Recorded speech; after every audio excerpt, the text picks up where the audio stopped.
네, 안녕하십니까. 저는 전윤성 미국 변호사입니다. 먼저 이렇게 오늘 뜻깊은 강의 자리를 마련해 주신 우리 바이오하우스 학회 이동주 회장님과 또 모든 임원진 여러분들께 진심으로 감사를 드립니다. 네, 저는 현재 자유와 평등을 위한 법정제연구소에서 연구실장으로 근무하고 있습니다. 저희 연구소는 성윤리나 또 생명윤리, 또 종교의 자유, 표현의 자유와 관련된 법, 제도, 정책들을 연구하는 그런 일들을 주로 하고 있습니다. 네, 오늘은 제가 젠더 차별금지법, 즉 성평등법에 대한 올바른 이해라는 강의를 하려고 합니다.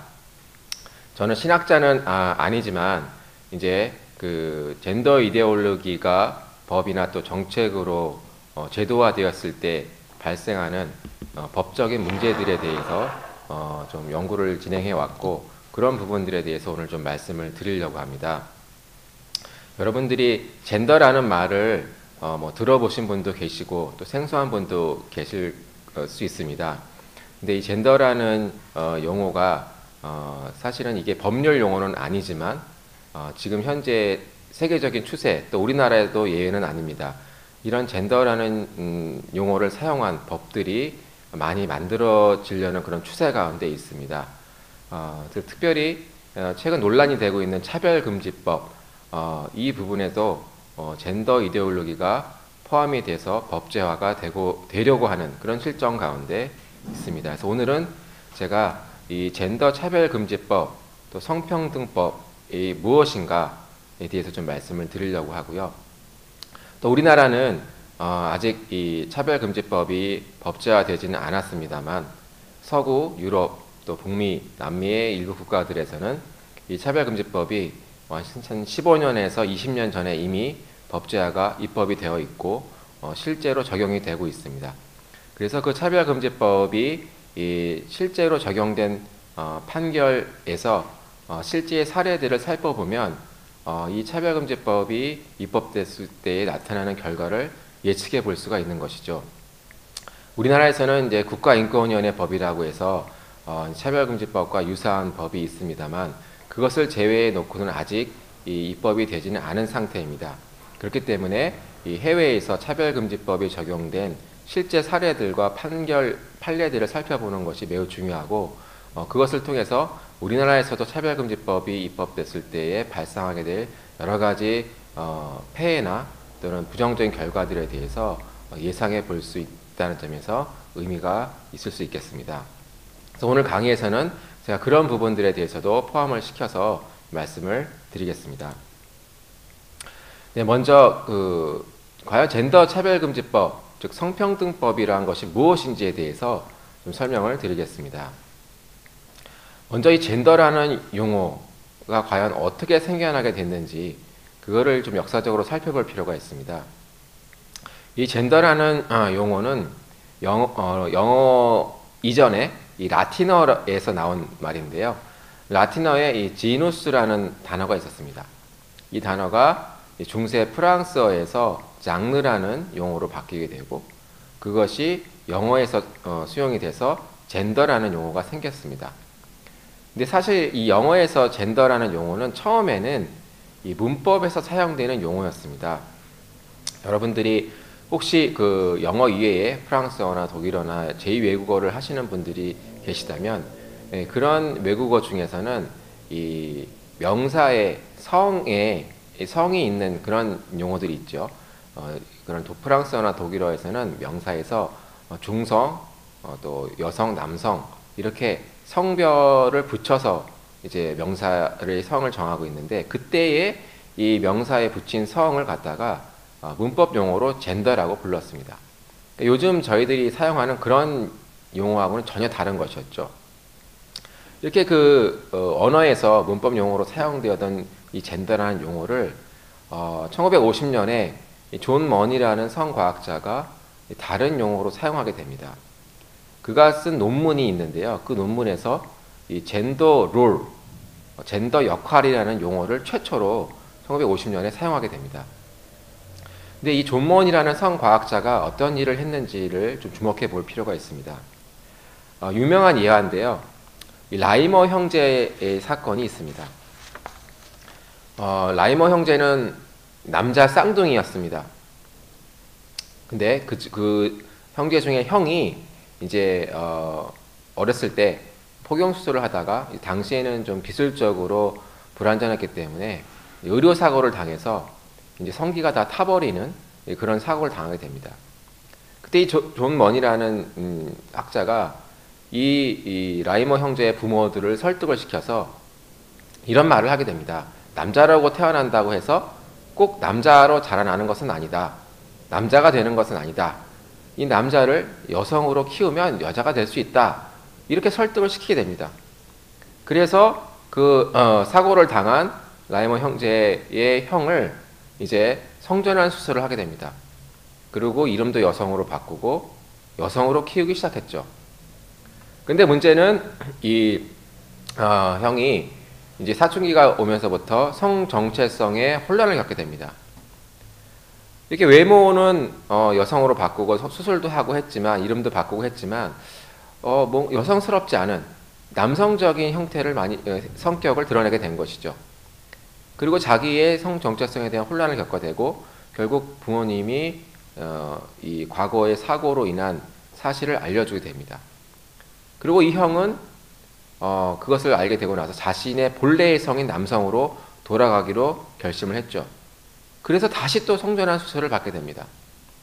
근데 그게 완전하게 될 수는 없겠죠. 그래서 이제 뭐 과거 다시 남성으로 돌아갔음에도 불구하고 계속 정신적인 고통을 당하다가 결국은 극단적인 선택을 하게 됩니다. 또 이 가정에서는 이 형의 문제로 인해서 아주 부모님들이 오랫동안 고통을 당했기 때문에 이 부모님의 모든 관심이 형에게 집중이 됐죠. 그 쌍둥이 동생도 이렇게 참 부모님의 사랑을 받고 자라야 되는데 이 형의 문제 때문에 그러질 못했습니다. 그래서 동생도 아주 불우한 삶을 살게 되었고요. 그래서 이런 일을 한 사람이 바로 존 먼이었죠.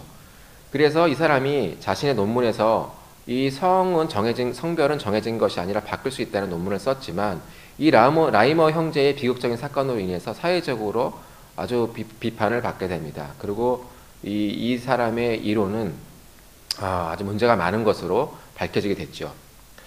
그런데도 불구하고 이 젠더라는 용어가 사라지지 않게 됐습니다. 그 이후에 1970년대에 이 여권 신장 운동을 주도했던 페미니즘 측에서 이 존 먼이의 이론을 수용하고 젠더라는 용어를 널리 사용하기로 그런 결정을 내리게 됩니다. 그 이후에 1990년에 여러분들 잘 아시는 이 주디스 버틀러라고 하는 이 페미니스트 학자가 이 책을 썼죠. 젠더 트러블이라는 책도 쓰고 여러 가지 이 젠더를 갖다가 굉장히 확대시키는 여러 가지 연구와 또 저술 활동을 시작하게 됐습니다. 이 주디스 버틀러가 한 대표적인 말이 무엇이냐면 이 생물학적 성별을 의미하는 섹스와 또 젠더 또 섹슈얼리티 이런 모든 것들이 다 젠더에 포함된다라는 아주 파격적인 말을 하게 됩니다. 즉 우리가 상식적으로 생각하는 남성, 여성 이 두 가지의 성별뿐만 아니라 그 밖의 다른 성별 또 젠더 또 성을 바꾸는 것, 성전환 또 요즘 논란되고 있는 동성애나 또 양성애 이런 것까지도 다 젠더에 포함된다라는 아주 급진적인 이론을 만들게 되죠. 그리고 이것이 지금 전 세계에 퍼져서 소위 젠더 이데올로기라는 그런 이론을 형성하게 되었습니다. 지금 화면에 보시는 것처럼 지금 서구 유럽 북미에서는 젠더와 성별을 구별하고 있습니다. 많은 사람들이 이제 젠더라는 것들을 잘 모르시고 그냥 남녀를 의미하는 거다 이렇게 흔히들 생각을 하시는 경향이 있습니다. 저도 실제로 제가 미국에서 이제 공부하러 유학했을 때 당시에 미국에서도 젠더라는 용어를 아주 널리 사용했습니다. 그냥 하나의 섹스를 대체하는 그런 용어로 썼죠. 그래서 신분증에 보면은 뭐 운전면허증에 보면은 젠더라는 걸 써서 이렇게 남성인지 여성인지 표기하게끔 했고 여러 가지 문서에도 다양하게 썼습니다. 그 실제로 젠더라는 용어를 처음에 이제 페미니스트들이 사용하기 시작했을 때도 그 당시에는 대다수 사람들은 젠더는 남녀를 의미한다 또는 남녀의 성 역할을 의미한다 이렇게만 생각을 했습니다. 그러나 일부 페미니스트들은 그렇게 생각 안 했죠. 주디스 버틀러와 같이 넓은 개념의 젠더를 생각을 했습니다. 근데 지금은 그것이 아주 보편적으로 또 널리 사용되게 되었고, 심지어는 이제 그 차별금지법 등을 비롯한 여러 가지 그 법률 용어로 이제 서구 유럽에서는 그것이 포함되게 되었습니다. 젠더 아이덴티티라고 해서 제가 뒤에 설명드리겠습니다만은 성별 정체성이라는 용어가 포함된 이런 여러 가지 법들이 만들어지는 지금 상황까지 오게 된 것이죠. 지금 화면에 보시면 캐나다 보건연구원의 자료인데요. 이 젠더와 섹스를 명확히 구분하고 있습니다. 섹스라는 것은 우리가 흔히 알고 있는 성별이죠.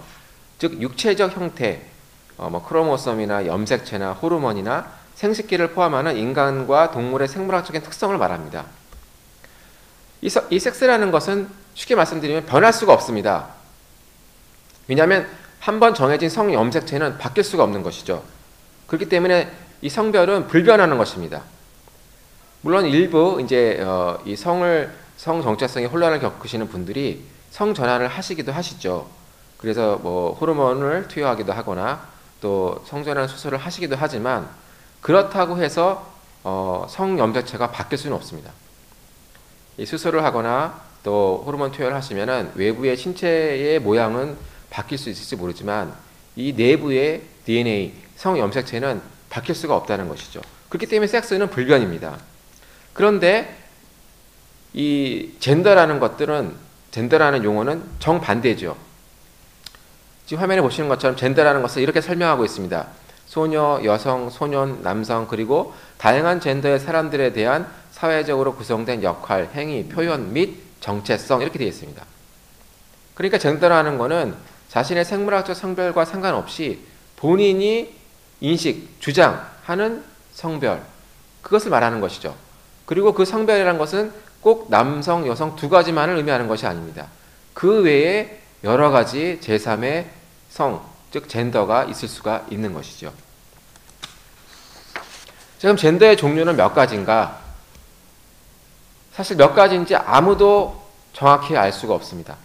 젠더의 종류가 몇 가지인지에 대해서 정해져 있는 규칙이나 규정은 없습니다. 수십 가지가 될 수가 있는 것이죠. 지금 화면에 보시는 것처럼 예를 들어서 미국 뉴욕시의 인권위원회가 2016년도에 이 젠더에는 31가지가 있다라고 공표를 했습니다. 그 31가지가 지금 화면에 보시는 이러한 내용들입니다. 예를 들어서 어떤 사람은 여성과 남성 두 가지의 젠더가 있다. 바이젠더드라고 하죠. 그것도 젠더의 한 종류고요. 또 트랜스젠더라고 해서 성을 전환하는, 성을 바꾸는 것도 있습니다. 그것도 젠더의 한 종류입니다. 또 남성, 여성 이외에 제3의 성이 있다라고 하죠. 그것도 젠더입니다. 또 젠더 플루이드라고 해서 유동적인 젠더가 있습니다. 이것은 젠더가 시간에 따라 바뀌는 겁니다. 그런데 얼마 만에 한 번씩 바뀌느냐? 정해진 게 없습니다. 어떤 사람은 연 단위로 바뀔 수도 있습니다. 또 어떤 사람은 몇 달 간격으로 바뀔 수도 있습니다. 어떤 사람은 며칠 간격으로 바뀔 수도 있고요. 어떤 사람은 몇 시간 단위로 바뀔 수도 있습니다. 그렇기 때문에 어떤 사람이 자신의 젠더가 젠더 플루이드다라고 주장을 하면 그 사람은 아침에 일어났을 때는 본인을 남성으로 인식했다가 또 저녁에는 여성으로 인식할 수도 있는 것이죠. 그것을 젠더의 한 종류다라고 이렇게 하고 있습니다. 또 무성이 있습니다. 무성이란 거는 성별이 아예 없는 거죠. 나는 남성도 아니고 여성도 아니고 아무 성별이 없다. 이렇게 주장하는 사람도 있습니다. 그것도 젠더로 인정을 해줘야 된다는 것입니다. 그 밖에 넌 바이너리도 있죠. 이거는 뭐 남성, 여성 이런 정해져 있는 것이 아니다. 나는 뭔지 모르지만은 정해져 있지 않은 성별이다. 그러나 성별이 있다. 젠더가 있다. 이렇게 주장하는 것이죠. 또 범성애가 있습니다. 범성애라는 것은 성별이 하나가 아니라는 겁니다. 성별이 여러 가지 젠더가 나는 가지고 있다. 이렇게 하시는 분도 있죠. 또 비수술 트랜스젠더라고 해서 예를 들어서 생물학적 성별이 남성이지만 자신을 여성으로 인식하는 사람이 여성으로 성을 바꾸자고 하죠. 그런데 본인은 수술을 원치 않습니다. 즉 생식기 수술을 원하지 않는 거죠. 그러면 남성의 생물학적 성별을 가지고 있지만 이제 여성으로 성을 바꾸기 위해서 여성 호르몬을 투여하게 됩니다. 그러면 이제 여성으로서의 생물학적 특성이 나타나죠. 예를 들어서 이제 가슴이 발달할 수 있습니다. 그런데 이 하체는 수술을 원치 않죠. 그러면은 하체는 남성의 생식 구조를 가지고 있습니다. 그 상태로 성별이 여성으로 바뀌는 거죠. 그러한 형태들도 젠더로 인정해줘야 된다는 것입니다.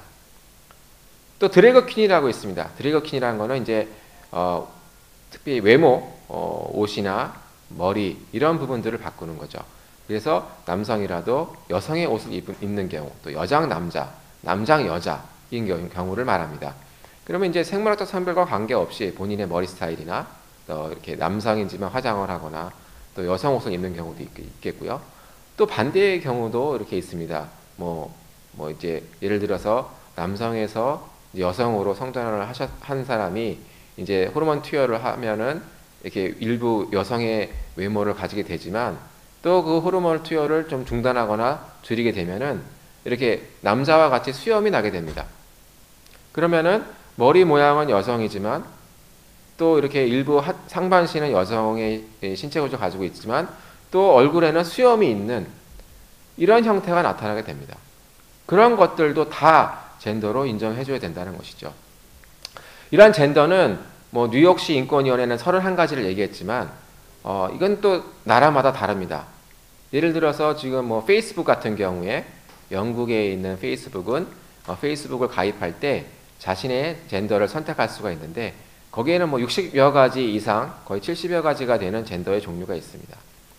근데 또 미국의 페이스북을 들어가 보면 거기에서 이 자신이 이제 선택할 수 있는 젠더는 한 50여 가지가 됩니다. 그렇기 때문에 젠더의 종류는 몇 가지인지는 사실 아무도 알 수가 없습니다. 그런데 이제 문제는 이러한 젠더 또 이런 젠더의 사상을 가진 이론, 젠더 이데올로기가 그냥 어떤 사상이나 이론 이런 것에 그치는 것이 아니라 이것이 반영된 법이 만들어지게 된다는 것이죠.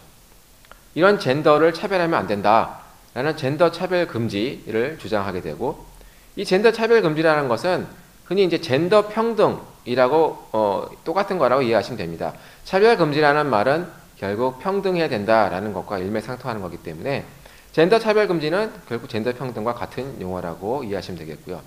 근데 우리나라에서는 이 젠더 평등을 이제 수입을 해왔죠. 해외에 사용되는 용어죠. 우리나라에는 뭐 젠더라는 용어가 원래부터 없었습니다. 해외에서 사용되는 용어를 수입을 했는데 이거를 번역을 할 때 젠더라고 번역을 하지 않고 성이라고 번역을 했습니다. 여기서부터 모든 오해가 생기는 것이죠. 이 성이라는 용어로 쓰다 보니까 이게 생물학적 성별을 의미하는 건지 젠더라는 성, 사회적 성을 의미하는 것인지 이 용어만 봐서는 알 수가 없는 것입니다. 그렇기 때문에 이 젠더 평등이라는 용어를 그냥 성평등 이렇게 사용하기 시작했다는 거죠. 그러면 이제 일반적인 사람들은 성평등의 용어를 들었을 때 그거는 남녀 간의 평등, 남녀 평등 의미하는 것이 아니냐라고 오해를 하게 되고 여러 가지 혼란을 일으키는 문제가 되고 있는 것입니다. 근데 분명히 제가 말씀드릴 수 있는 것은 성평등은 남녀 평등이 아닙니다. 남녀 평등이라는 것은 우리 헌법에 규정되어 있는 양성평등을 의미하는 것이죠. 그러나 성평등이라는 것은 양성평등이 결코 될 수가 없습니다. 지금 화면에 보시는 것처럼 이 젠더 평등, 성평등이라는 것은 아까 제가 말씀드린 수십 가지의 젠더, 또 거기에 심지어 동성애나 양성애, 범성애 이러한 것까지도 포함된 것까지 광의적으로 아주 해석될 수 있는 그러한 용어라는 것이죠. 그럼 왜 이 성평등이 양성평등이 될 수 없느냐? 제가 연역적인 걸 가지고 법제사를 통해서 좀 말씀을 드리겠습니다. 우리나라에서는 1948년도에 대한민국이 건국되면서 제헌헌법을 만들었습니다. 그리고 제헌헌법에는 당시에 이 제20조에 혼인은 남녀 동권을 기본으로 하며 혼인의 순결과 가족의 건강은 국가의 특별한 보호를 받는다라는 조항이 제헌헌법, 우리나라 최초의 헌법에 들어가게 됩니다. 1948년 하면 여러분들도 아시겠습니다만 우리나라가 아직 근대화가 되기 아주 전 단계였죠. 그 당시에 뭐 이렇게 사진들을 보면은 여전히 말을 타고 다니는 사람도 많았고, 또 이렇게 갓을 쓰고 상투를 틀고 한복을 입고 다니던 그런 시대였습니다. 근데 그 당시에 이 제헌헌법에 남녀 동권, 남녀 평등이 들어갔다는 것은 굉장히 파격적이었죠. 그런 우리나라가 이렇게 제헌헌법에서 남녀 동권을 이렇게 규정하게 된 것은 사실은 기독교적인 영향이 컸습니다. 그래서 정말 진정한 남녀 평등을 이루기 위해서 우리나라가 아주 이렇게 오래 전에 이 헌법에 남녀 동권을 규정했다는 것입니다. 이 헌법이 1980년도에 개정이 되면서 제8차 개정헌법에서 이제 남녀 동권이라는 용어가 36조 1항에서 혼인과 가족생활은 개인의 존엄과 양성의 평등을 기초로 성립되고 유지되어야 하며 국가는 이를 보장한다라고 바뀌게 됩니다. 그리고 지금까지 이 조항은 그대로 유지가 되고 있습니다. 그렇기 때문에 헌법에 있는 양성평등은 남녀 평등을 의미하는 것이 명확합니다.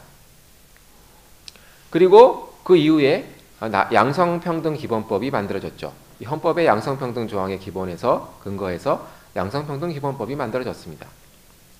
그렇기 때문에 이 양성평등은 남녀 평등을 의미하는 것이고 결코 성평등이나 젠더평등이 될 수는 없는 것이죠.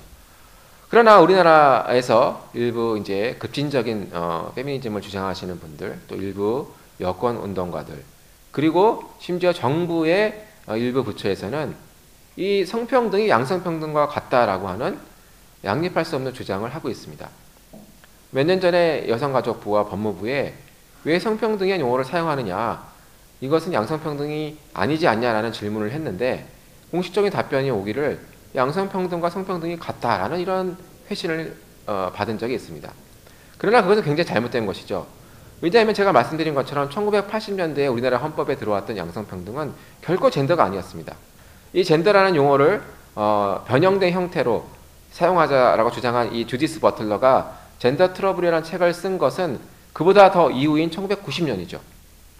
그리고 1995년도에 이 베이징에서 열린 세계 여성 대회에서 이제 급진적인 사상을 가져가고 있었던 여권 활동가들, 또 페미니스트들이 자, 이제부터 섹스라는 용어를 쓰지 말고 젠더라는 용어를 쓰자라는 주장을 하게 됩니다. 그것이 1995년이죠. 그러나 제가 말씀드린 것처럼 우리나라 헌법에 양성평등이 처음 들어온 것은 1980년이기 때문에 젠더라는 용어가 확산되기 전, 사용하자고 이렇게 지금과 같은 용어로 하자고 하기 전에 이미 벌써 우리는 양성평등을 사용했기 때문에 결코 이것이 젠더평등이 될 수는 없는 것입니다. 그렇기 때문에 성평등은 양성평등이 아니다라는 것들을 우리가 명확하게 인식을 해야 될 것이고, 그런 성평등을 사용하는 이렇게 그 문서들을 보시거나 또는 성평등을 법에 이제 넣어서 사용하려고 하는 그런 시도들을 이제 보게 될 때는 단호히 그것의 문제점을 지적을 하고 또 수정하도록 요구를 해야 할 것입니다. 자, 그러면 제가 이제 이 법적인 측면에서 그럼 과연 젠더 차별금지법과 포괄적 차별금지법이 무엇이 다른지 좀 비교해서 설명을 드리겠습니다. 이 흔히들 이야기하는 포괄적 차별금지법, 이제 우리 지금 요즘 많이 문제가 되고 있죠. 근데 이 포괄적 차별금지법은 쉽게 설명드리면은 차별금지 사유가 수십 가지인 것을 말합니다. 뭐 열 몇 가지에서 20 몇 가지가 되고 또 기타 사유가 있는 거죠. 아주 수십 가지의 사유에 대해서 차별을 하면 안 된다라는 법이 포괄적 차별금지법입니다. 이에 반해서 개별적 차별금지법이라는 것이 있습니다. 차별금지 사유가 한 개인 것을 말하죠. 예를 들어서 아까 제가 말씀드린 양성평등기본법 같은 경우에는 남녀평등 이렇게 이 한 가지 이 사유에 대해서 차별을 금지하는 법인 것이죠. 또 예를 들어서 연령차별금지법이 있을 수 있습니다. 그러면 연령, 나이를 이유로 하는 것을 금지하는 것이고요. 또 장애인 차별금지법도 있습니다. 우리나라에도 이미 오래전부터 만들어졌죠. 그럼 장애라는 사유를 가지고 반대하는 한 가지 사유에 대한 차별금지법입니다. 이런 개별적 차별금지법이 있죠. 근데 문제는 이 개별적 차별금지법의 차별금지 사유가 과연 젠더가 될 수 있느냐. 즉 젠더가 차별금지 사유로 된 차별금지법도 지금 현재 우리나라에 있습니다. 무엇이냐면은 성평등 조례죠. 성평등 법이라고 말할 수 있습니다. 예를 들어서 경기도 같은 경우에는 경기도 성평등 조례가 오래전부터 만들어져 있습니다. 헌법은 양성평등으로 되어 있는데 우리나라의 최하위 법인 이 지방자치단체가 만드는 조례에서 성평등 조례를 한 것이죠. 이건 헌법에 위반하는 것이죠. 그런데도 그런 조례를 만들어 놓고 있습니다. 이런 것들이 바로 젠더죠. 또 국회에서 몇 차례 발의가 되었습니다마는 성차별 금지 및 권리구제에 관한 법률안이 이렇게 국회에 발의된 적이 있었습니다. 성차별 하지 말자. 그러면 여러분들 뭐 요즘 많이 들어보시죠? 성차별 하지 말자. 그럼 여기 성차별은 무엇이냐? 여기서 성이 무엇이냐? 여기서의 성은 우리가 생각하는 남녀, 성별이 아닙니다. 젠더를 의미하는 것입니다. 남녀를 의미한다면 남녀차별금지법이라고 해야 되겠죠. 그러나 남녀차별금지법이 아니라 성차별금지라는 용어를 쓴 것은 젠더를 법률에 넣고자 하는 그러한 시도였던 것입니다. 이러한 젠더차별금지법, 즉 성평등법에는 젠더가 들어가 있습니다. 그렇기 때문에 제가 말씀드린 것처럼 이제 여러 가지 성전환이나 또 성적 지향이나 또 제3의 성이나 이런 것들이 들어가게 되는 것이죠. 즉 젠더차별금지법에는 젠더가 들어옴으로 인해서 이 젠더에 포함되는 동성애, 양성애, 또 제3의 성, 성전환 이런 것이 다 들어오게 되는 것입니다. 그리고 포괄적 차별금지법에도 마찬가지로 성적 지향이 들어가 있고 성별 정체성이 들어가 있고 제3의 성이 들어가 있죠. 그렇기 때문에 이 포괄적 차별금지법 안에는 젠더차별금지법, 성평등법이 포함되어 있다. 왜냐하면 차별금지 사유가 뭐 수십 가지지 않습니까? 그 중에 젠더가 들어있다는 것입니다. 그리고 그 젠더에는 무엇이냐? 바로 제3의 성, 성적 지향, 동성애, 양성애, 성별 정체성, 성전환 이것이 포함된다. 이렇게 이해를 하시면 되겠습니다. 자, 그럼 이렇게 질문을 하시는 분이 있습니다. 아니 그러면 차별금지법에서 젠더만 빼면 되지 않느냐? 이 독소조항만 빼면 문제 없는 거 아니냐? 이렇게 주장을 하십니다. 질문을 하시는 분이 계십니다. 그러나 그렇지 않습니다. 왜냐하면 제가 아까 말씀드린 것처럼 이 포괄적 차별금지법은 차별금지 사유가 수십 가지이지만 거기에 법 조문에 적혀져 있지 않은 사유들도 포함됩니다. 그것이 뭐냐면 기타 사유죠. 즉 등, 기타, 등이라는 하는 아주 포괄적인 사유가 들어갑니다. 기타 등등이라고 하면 무엇입니까? 뭐뭐뭐 등 한다면 뭐뭐뭐라고 적혀져 있는 것 이외에 모든 것이 포함되는 것이죠. 그러니까 포괄적 차별금지법은 그렇게 규정이 되어 있습니다. 그렇기 때문에 법 조문에 성적 지향이나 성별 정체성이 들어가 있는 것에서 성적 지향, 성별 정체성을 뺀다고 하더라도 기타 사유가 있기 때문에 기타 사유에 또 성적 지향이 들어간다. 또는 성별 정체성도 들어간다. 이러한 해석을 얼마든지 할 수 있는 것입니다. 그렇기 때문에 포괄적 차별금지법에서 젠더를 빼는 것은 불가능하다. 기타 사유가 있기 때문에 해석으로 포함될 수 있기 때문에 이 성적 지향이나 성별 정체성이나 이런 것들을 빼나 안 빼나 차이가 없다. 그렇기 때문에 그걸 뺀 차별금지법도 절대로 수용해서는 안 된다. 이렇게 말씀을 드릴 수 있겠습니다. 자, 우리나라에서는 2000년부터 이 차별금지법이 꾸준히 발의가 되어 왔습니다. 지금 21대 국회 이전에까지만 해도 약 한 7차례 정도의 법안이 국회에서 발의가 됐었죠. 그리고 이번 21대 국회에서만 하더라도 2020년에 한 번, 그리고 2021년에 3번에서 총 3차례, 총 4차례의 차별금지 법안이 국회에 발의가 되어 있고 현재 계류 중에 있습니다. 2020년 6월에는 정의당 장혜연 의원이 대표 발의했던 차별금지 법안이 있었고요. 2021년에는 민주당의 이상민 의원이 대표 발의한 평등에 관한 법률안이 발의가 되었습니다. 평등에 관한 법률안은 제가 아까 말씀드린 것처럼 평등이라는 용어를 쓰고 있지만 사실 평등이란 말은 차별금지란 말과 같은 의미입니다. 그래서 이름만 평등에 관한 법률안으로 바뀌었지만 차별금지 법안과 사실상 똑같다 이렇게 이해하시면 되겠습니다. 실제로 이 차별금지 법안과 거의 5% 이상이 거의 동일합니다. 그렇게 이해하시면 되겠고요. 자, 그리고 나서 이 이상민 의원이 발의하고 나서 뭐 한 달도 안 돼서 또 이 민주당의 박주민 의원이 평등에 관한 법률안이라는 똑같은 이름의 법률안을 발의했죠. 그리고 나서 또 한 달도 안 돼서 8월 말에 또 민주당의 권인석 의원이 평등 및 차별금지에 관한 법률안이라는 법률안을 발의했습니다. 자, 이렇게 90% 이상이 동일한 법을 네 번이나 발의한 것이죠. 그럼 왜 이렇게 똑같은 법을 계속 발의하느냐? 참 의문입니다. 그런데 이 법안을 발의한 발의자들을 보면 사실 그렇게 많지가 않습니다. 이 네 가지 법안에 다 공통적으로 들어가 있는 공동 발의자들을 빼면 사실 이 차별금지법이나 평등법을 발의한 국회의원들의 숫자는 많지가 않습니다. 이것을 이제 우리가 국회에서 입법을 하는 데 있어서 사용하는 용어로 이제 뭐 입법 품앗이라는 용어를 사용하기도 합니다. 그렇게 용어로 설명하기도 하는데요. 여러분들 우리나라가 이제 농사를 짓던 시절에 뭐 지금도 농사를 짓지만 농사를 많이 짓던 그런 예전에 보면은 이제 일손이 부족하기 때문에 동네에서 이게 봄에 모내기를 하려고 하면 일손이 부족하죠. 그러면은 이제 품앗이라고 해서 오늘은 갑돌이네 가서 다 동네 사람들이 가서 모내기를 도와주고 또 내일은 또 철순에 가서 도와주고 이렇게 돌아가면서 모내기를 도와줬다는 것이죠. 그것이 이제 품앗이라고 하죠. 우리나라의 전통입니다. 그런데 법률을 만드는데도 품앗이를 한다는 겁니다.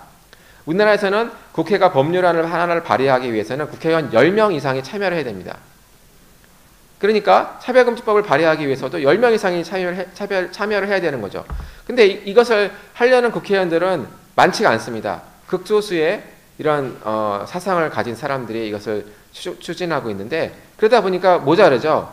그러니까 품앗이를 하듯이 오늘은 장혜영 의원 발의하는 데 가서 10명 도와주고 또 지나서 이상민 의원 발의하는 데 가서 또 몇 명이 도와주고 또 박주민 의원이 발의하는 데 가서 또 도와주고 또 권인석 의원 가는 데 가서 도와주고 이렇게 한다는 것입니다. 그러니까 공통된 사람들을 다 제하고 나면은 실제로 정말 극소수에 불과합니다. 그런 극소수의 이런 젠더 이데올로기를 신념으로 가지고 있는 국회의원들이 끊임없이 이러한 차별금지법이나 평등법을 발의하고 있다는 거죠. 그래서 이렇게 4번이나 발의를 한 이유는 사실 이것을 모르는 국민들이 봤을 때는 이렇게 법을 많이 발의하는구나 라고 오해를 하게 만드는 것입니다. 그리고 또 이렇게 많은 국회의원들이 마치 참여한 것처럼 국회에 많은 국회의원들이 이것을 추진하는 것처럼 외관을 보이게 하기 위해서 95% 이상의 동일한 법들을 무리하게 입법 품앗이라는 이런 것들을 활용해서 발의를 하고 있는 실정인 것입니다. 자, 영상을 하나 보고 계속 말씀드리겠습니다. 1620년 영국의 청교도인 35명은 메이플라워 호를 타고 북아메리카 대륙으로 떠났습니다. 종교적 박해를 피해서 종교의 자유를 찾아 이주한 것입니다. 종교를 가진 신앙인들에게 있어 종교의 자유는 그 무엇과도 바꿀 수 없을 정도로 소중한 것입니다. 우리나라 헌법은 제20조 제1항에서 모든 국민은 종교의 자유를 가진다고 규정하고 있습니다. 그동안 대한민국에서 자유롭게 예배드리고 복음을 전할 수 있었던 것은 바로 헌법이 종교의 자유를 보장해주고 있었기 때문입니다. 한편 자유와 평등은 모두 자유민주주의의 핵심 가치이지만 양자는 서로 대립관계에 있기 때문에 자유와 평등의 균형이 필요합니다. 평등이 커지면 자유는 줄어들게 되고 반대로 자유가 커지면 평등은 줄어들 수밖에 없습니다. 그래서 자유와 평등은 적절한 균형과 조화가 필요합니다. 그런데 평등법은 평등을 과도하게 보장하기 때문에 자유와 평등의 균형을 파괴합니다. 즉, 지나친 평등의 보장은 자유를 박탈하는 결과를 가져오게 되는 것입니다. 특히 평등법은 현재 우리가 누리고 있는 신앙의 자유를 제한, 축소, 박탈합니다. 헌법이 신앙의 자유를 보장해주고는 있지만 새로운 법률을 만들어서 자유를 제한하는 것이 가능합니다. 그래서 평등법이 만들어지면 신앙의 자유가 줄어들거나 거의 없어져 버리게 될 수가 있는 것입니다. 지난 2021년 6월 16일 더불어민주당 이상민 의원이 우리가 누려왔던 종교의 자유를 억압, 제한, 박탈하는 평등법안을 발의하였습니다. 평등법은 종교 영역에도 직접 적용이 됩니다. 따라서 예배, 성경 공부, 수련회, 종교 집회 등에서의 설교와 발언이 차별이 될 수 있습니다. 온라인 선교를 한 경우에는 위자료 청구 집단 소송을 당할 수 있고 천문학적인 금액의 손해배상 책임을 지게 될 수도 있습니다.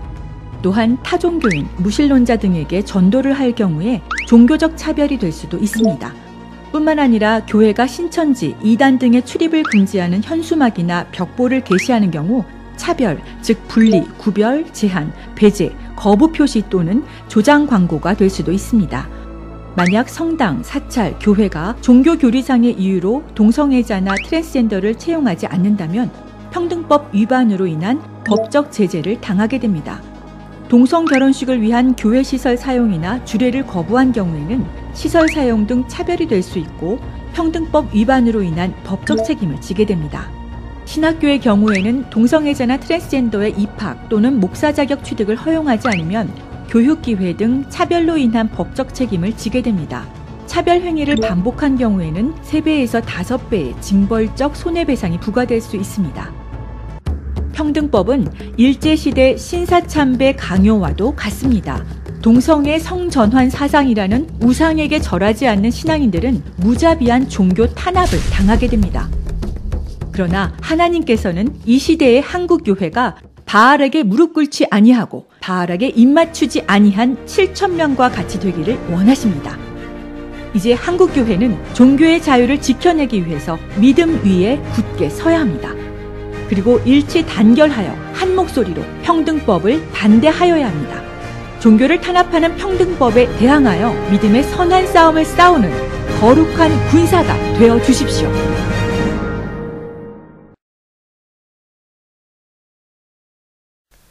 네, 지금 영상에 보신 것 같이 이 차별금지법은 우리의 헌법이 보장하는 자유권을 축소, 제한, 박탈하는 문제를 가지고 있습니다. 이 평등법이나 차별금지법을 제정해야 된다라고 주장하는 사람들이 있죠. 그분들이 말하는 슬로건이 이겁니다. 지금보다 더 평등한 세상을 만들어야 된다는 것이죠. 근데 그분들은 한 가지만을 이야기하고 있고 다른 한 가지를 숨기고 있습니다. 이 자유와 평등은 자유민주주의 국가에서 중요한 2가지 핵심적인 헌법 가치죠. 지금 영상에 보신 것처럼 자유와 평등은 중요한 것이지만 이 2가지는 대립관계에 있습니다. 즉 자유가 늘어나면 평등은 줄어들 수밖에 없고 평등이 늘어나면 자유는 줄어들 수밖에 없습니다.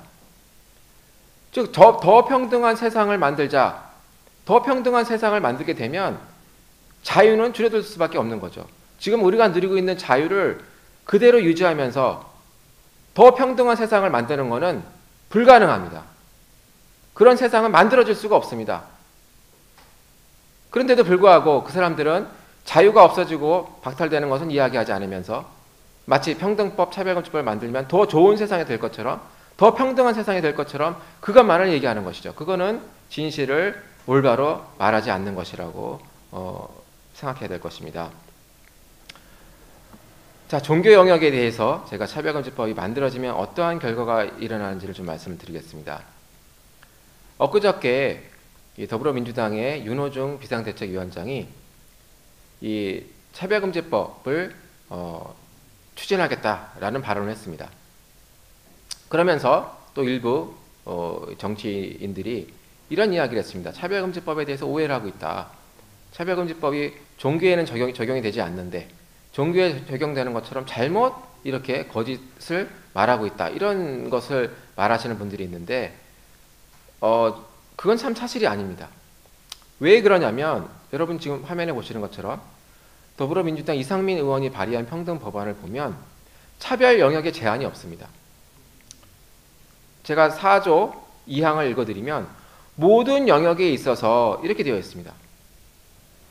차별이란 고용, 재화의 용역, 공급이나 이용, 교육, 공공서비스의 제공, 이용 등 모든 영역이라고 되어 있죠.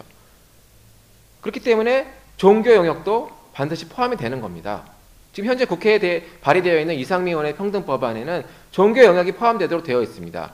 그런데도 불구하고 정말 그것이 아니라고 이렇게 말씀하시는 분들이 계시는데 그분들은 법안을 다시 읽어보시고 정확하게 다시 제대로 된 설명을 국민들에게 해야 할 것입니다.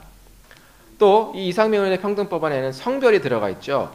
근데 이 성별은 제가 아까 말씀드린 것처럼 남성, 여성뿐만이 아니라 기타 분류하기 어려운 성이라고 해서 제3의 성이 포함되어 있습니다.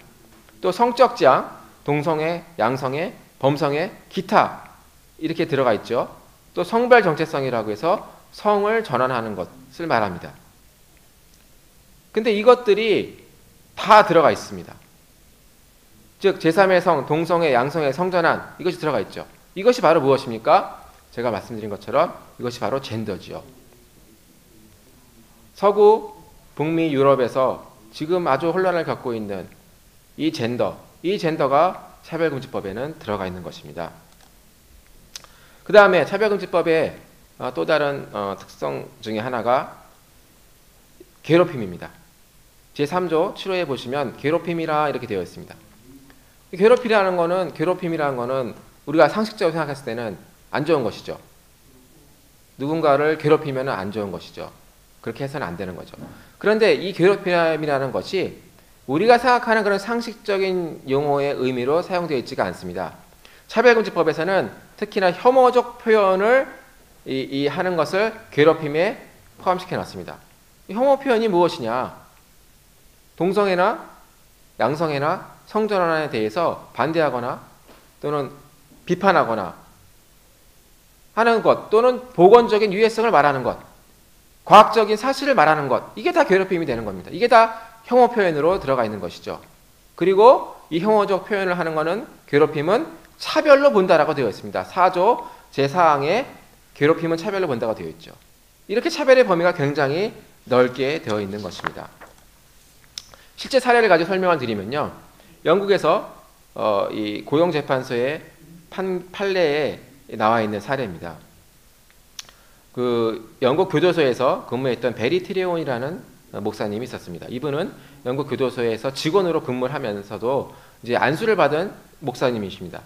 그리고서 그 교도소 내에서 목회를 했습니다. 이 교정 선교를 했습니다. 그래서 교도소 내에서 정기적으로 열리는 예배에 이렇게 참여해서 예배를 인도하시고 설교를 하시고 하셨다는 거죠. 이게 뭐 한두 해 한 것이 아니라 아주 오랫동안 수년 동안 이 선교 활동을 했었습니다.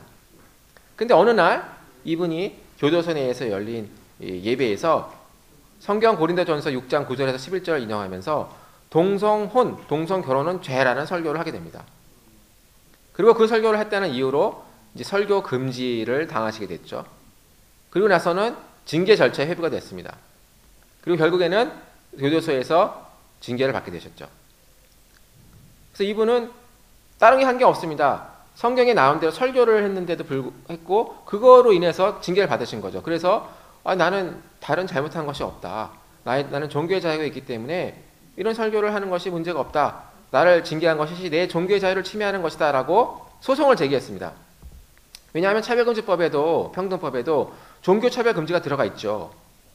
근데 문제는 종교차별금지가 들어가 있음에도 불구하고 평등법이나 차별금지법은 이 베리트리온 목사의 종교의 자유를 보장해주지 않는다는 겁니다. 그래서 이분이 결국 소송에서 1심, 2심 다 패소하게 됩니다. 이게 바로 차별금지법이죠. 그럼 이분이 왜 징계를 당했느냐? 영국에서 2006년도에 만들어지고 2010년도에 전면 개정된 영국 평등법이 바로 차별금지법인데 이 평등법이 만들어지면서 이제는 모든 국가기관 또 사기업, 단체들이 평등법을 지켜야 됩니다. 평등법을 위반하면 이제 소송을 당하게 되는 거죠. 법적인 책임을 지게 됩니다. 그러니까 그걸 안 지게 하기 위해서는 이제 징계 규정을 만듭니다.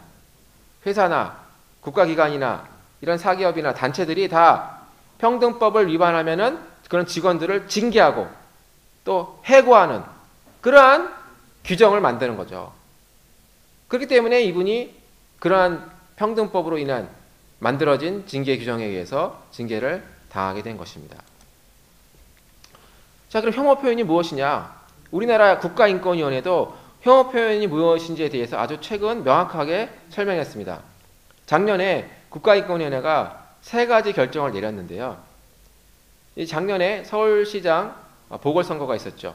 그때 예비 후보로 출마했었던 안철수 후보가 TV토론회에서 서울시청에서 매년 열리는 퀴어 축제를 싫어하는 사람들도 있기 때문에 그거를 국민들이 거부할 수 있는 권리도 마땅히 존중받아야 한다 이런 발언을 했습니다.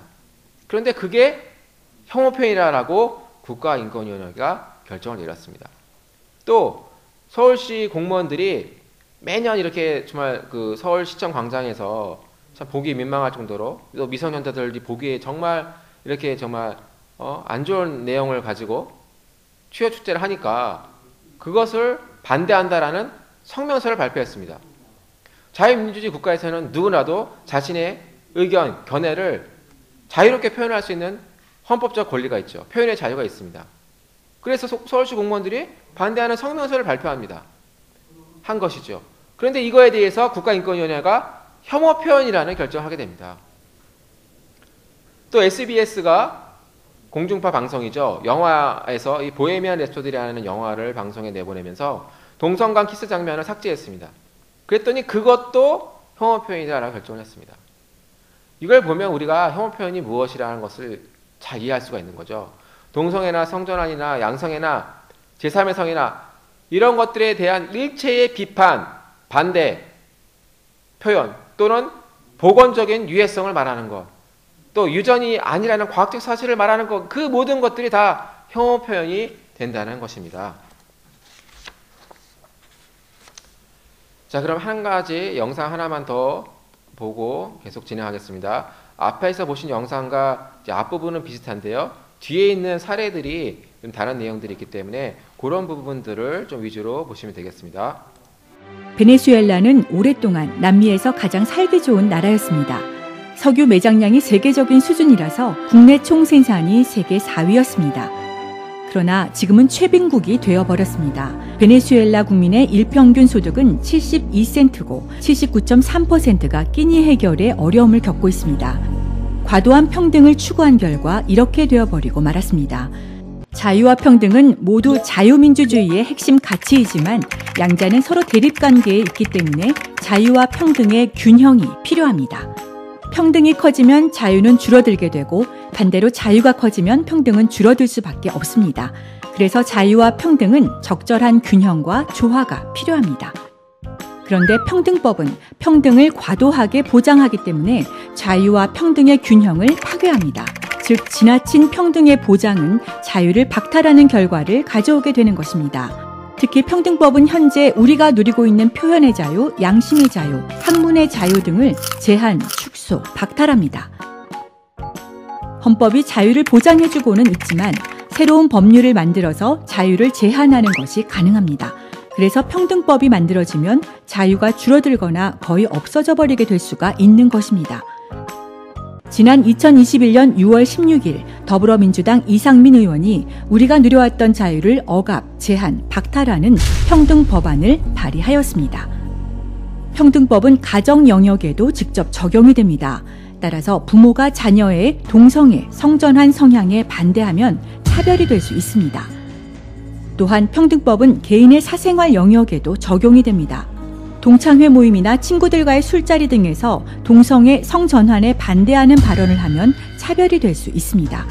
아울러 스스로를 여성으로 인식하는 남성이 여성 화장실과 목욕탕에 들어오는 것을 막을 수 없게 됩니다. 그리고 이를 악용한 성폭행 범죄가 발생할 수도 있습니다.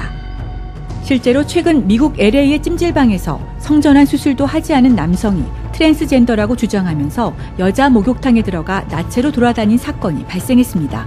당시 여탕 안에는 여자 아이들도 있었지만 차별금지법 때문에 이를 제지할 수가 없었습니다. 이 사건 이후 찬반 양측 간의 유혈 충돌 사태가 이어지고 있습니다. 평등법이 제정되면 스스로를 여성으로 인식하는 남성이 여성 스포츠 경기에 출전하는 것을 허용하게 됩니다. 이에 따라 생물학적인 신체 조건이 남성보다 불리한 여성들이 역차별을 당하며 불공정한 경기 결과가 발생하게 됩니다. 한편 어린이집과 유치원이 성범죄자나 아동학대 전과자를 채용하지 않을 경우 전과를 이유로 한 고용차별이 될 수도 있습니다.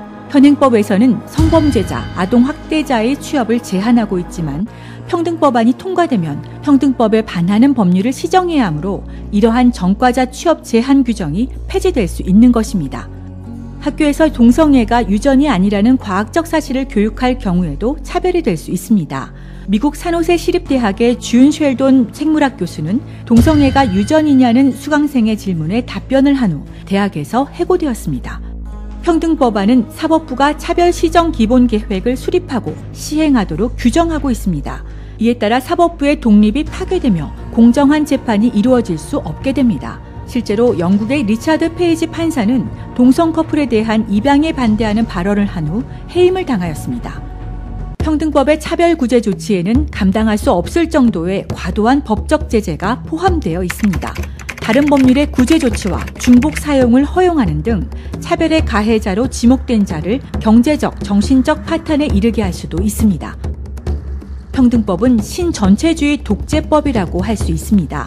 윤리와 양심을 따르며 동성애 성전환 사상에 반대하는 대다수 국민들을 범법자로 만드는 악법입니다.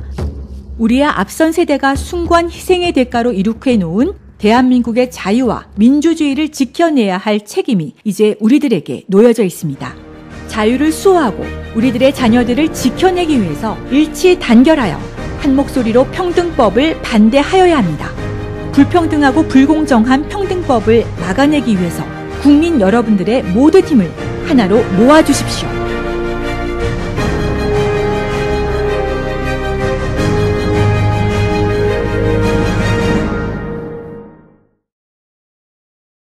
지금 영상에서 보신 것처럼 이제 이 평등법이 적용되는 영역은 굉장히 넓습니다. 종교 영역뿐만이 아니라 또 가정 영역, 우리 사회의 모든 영역에 적용이 되기 때문에 이 차별금지법이나 평등법이 만들어지게 되면 우리 사회의 전 영역에서 정말 혁명적인 변화가 일어나게 되는 것이죠.